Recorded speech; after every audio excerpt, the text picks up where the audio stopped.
Slightly easier act to follow. My name is Dave. Does anybody here tweet?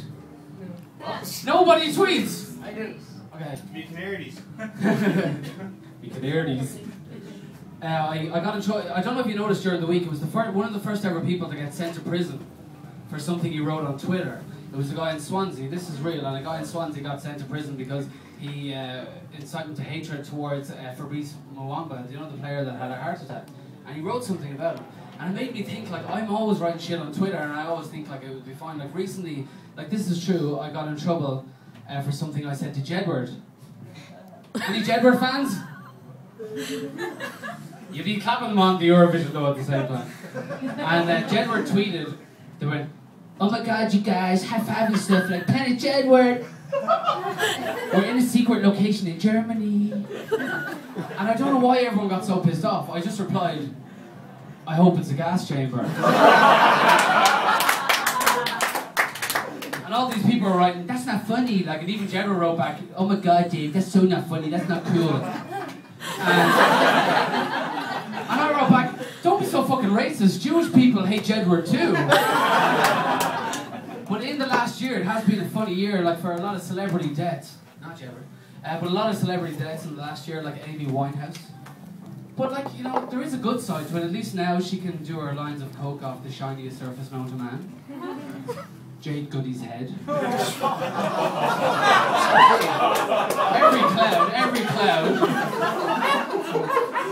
Also Steve Jobs, I know he was a celebrity, the creator of Apple. He spent his whole life trying to beat Microsoft. He spent his whole life trying to beat Microsoft. Does anybody else think it's funny that he died of pancreatic cancer? Or as it's medically known, PC. No? Okay. And also Whitney Houston, she was beautiful and it was really sad. Like, not even Aidan from Autoglass could help her with her crack problem. But as you notice, when all these artists die, their music is always played all over the radio. Because I work as a radio presenter, and all over the radio, Amy Winehouse, Whitney Houston, whenever they die, their music gets played everywhere. So I speak for everyone in the room when I say I hope Jedward live forever.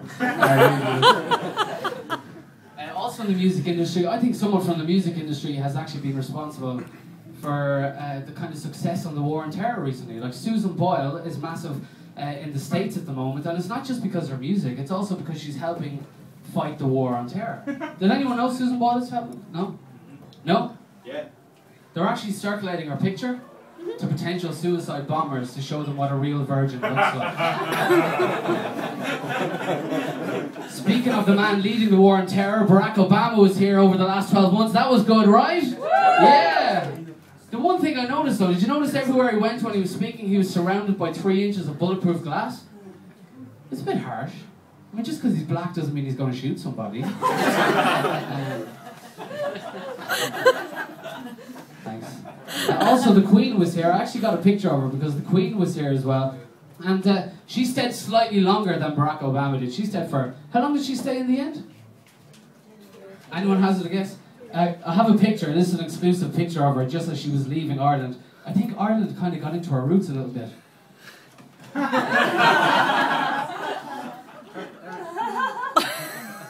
Sorry, I'll just go around and personally show everybody. I have some other pictures as well, right? These are actually, like, the war on terror isn't just abroad. The war on terror is also in Ireland. Because there are criminals in Ireland, in case we're in Dublin, you know. These are actually really from the Garda website. No, this is true. The Guards have actually started to use sketch artists to try and combat and to catch criminals. So these are actually on the Garda website. If you go to garda.ie, you'll see both of these pictures. It's not a lie. This guy is described as being from Offaly. He attacks women, right? It's really bad. I'm not joking about that because that's not funny. He attacks women. Other than that, he has no identifying features. Other than that, no identifying features, right? How about starting with, he looks like a fucking owl? Maybe that would be a good start. And seriously, only in Ireland would this happen. Sorry, the lights are probably giving away my joke. Only in Ireland would this happen. A sketch artist is that this man may have a tan complexion and is wanted in relation to a string of armed robberies in Coolock. Right, this is true. This is on the Garda website. Only in Ireland would a Garda sketch artist ever draw the balaclava on top of the public face. Honestly. That's a uniquely Irish thing now to draw that. That's not going to help you catch him. He wears a balaclava, might give it away. So as I mentioned, I am a radio presenter, and sometimes we get asked to do things like we get asked to go to charity events. Like I was asked to DJ at an Alzheimer's fundraiser recently. And again, it's a topic like I don't really like want to openly take the piss out of, because I've seen the Notebook. And it is terrible. Like, it's a tearjerker and it is terrible. But what I did was, I was DJing at it, so I decided to add in a couple of songs that I knew I was taking the piss, but nobody else there knew that I was taking the piss. So for example, like I thought the first song that you should play at an Alzheimer's fundraiser party is, you know the song, Get Ready, Tonight, we're gonna make this a night to remember. Obviously, Take That, Never Forget is another one as well. And I just imagine that scene from the Notebook. Do you know where she recognises him for a second and then she doesn't again? Yeah. I just thought of the song, Where Did You Go, My Lovely? But my favourite song that I finished off the night with at the Alzheimer's party was a Rihanna track. Oh, na na, what's my name? What's my name? What's my name? So that's it for me, Dave O'Connor. I do have a friend of mine, a celebrity, Billy. You know the world famous comedian Billy Connolly? He actually came here tonight, so if you could all just close your eyes for a second, I'm going to ask him how did I get on, because this is actually my debut comedy. I've never done it before. So can everyone close their eyes for a second? We just want to ask Billy Connolly. Billy, how did Dave get on? I have to say, I think you're one of the shitest comedians I've ever seen in my life. It was so bad, I think you should be using Guantanamo Bay, because it was torture. Alright, thanks very much and have a good night. Thank you. I was going to tell one more joke, but you know what, I don't think I need to, it's too bad, so I'll just save it. If anyone wants to hear it, you can ask me. Thanks.